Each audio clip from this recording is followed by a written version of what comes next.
The connection made over the web is stateless. The website accepts all requests and responds to them. That is, unless something special is done to keep track, every request coming in to a Java server page or servlet is brand new and has no previous history.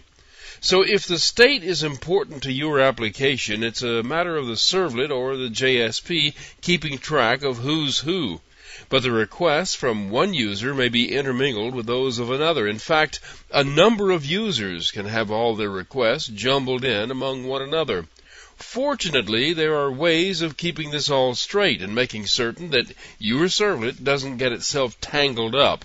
You need to make certain that your servlet stays thread safe. The problem simply is this. Right in the middle of executing a method for one client, there could be a context switch, and the same method could be called for another client. If the method stores data in a global location, that is a variable that is outside of any method, the value of the data from the two users could get mixed up.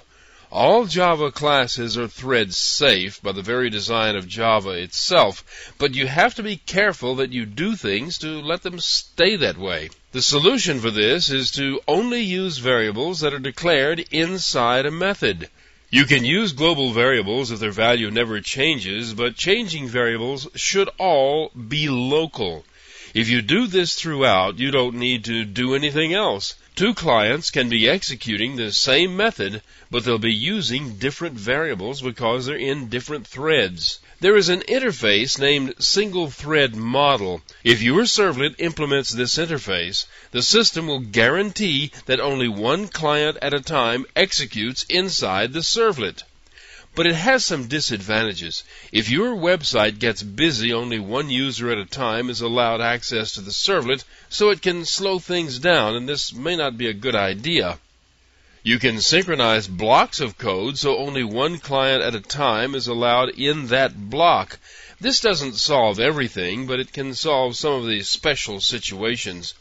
Don't synchronize large blocks of code or you're right back to that slow execution situation you get with the single thread model interface. If you watch how you use your variables, thread problems mostly come from accessing outside resources. For example, your servlet could be adding information to a file. This needs to be done one at a time, so you should synchronize the code that opens the file, writes to it, and then closes the file. This sequence needs to complete before someone else tries it, so this is a perfect place to synchronize code. But the problem comes up how to keep track of individual clients. There's good news here. It's done for you. I mentioned this before with Java server pages, and the same is true for the servlets. You have a unique HTTP session object associated with every client. It comes into your application with a request object, and you can retrieve it with a call to the getSession method. This is the same object for the entire session. Every servlet will return the same session object for the same client, and you can use the setAttributes method to store things in the session object, and you can use the getAttributes method to retrieve them. If you have some value, such as the user name or whatever, that you need to store someplace and have it persist from one request to the next, this is the place to put it. The system will keep one of these objects for each client. If you never request one, it never comes into existence, but once you have one, it stays. If the client accepts cookies, the session object uses a cookie for identification. If the client doesn't accept cookies, it has another method involving the URL of the client. Of course, this object doesn't hang around forever. It eventually goes away. This is done with a timer.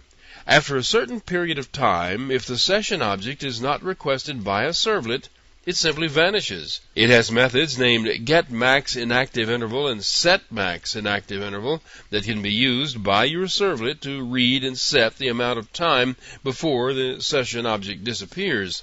I tried to come up with an example program to demonstrate all this, but by the time I had enough stuff in it that would do something with multiple sessions and then activated more than one session, the complexities of everything else hid the way it worked. It's very simple. Just take my word for it. It works. I promise.